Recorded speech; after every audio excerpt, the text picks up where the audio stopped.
Hello, Christian with Peregrinus Solutions LLC. One note about finishing of 3D printed masks. This is applicable to all 3D printed masks. Part of the 3D printing process is it involves making layer upon layer of material, and there are these microscopic pores in this, although it looks like you can't see through it or anything like that. You want to seal these pores up. The best way to do that is by applying a plastic bonding spray paint, and you want to do 2 coats.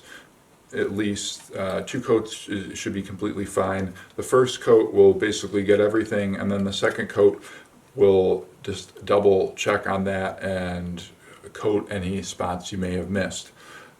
We've done an extensive amount of testing with various types of plastic bonding spray paint over the years, and this Krylon Color Max, this one specifically is the Color Max. Krylon brand is our favorite. It seems to have the best results and price. So this is the one that we're using for these, and I'd highly recommend it. So you'll want to do 2 coats on the masks just to make sure that you have that barrier, any of the micropores sealed up. And then at that point you could attach the silicone gasket. Alright, we'll be back with more updates. Thank you for watching and all of your efforts.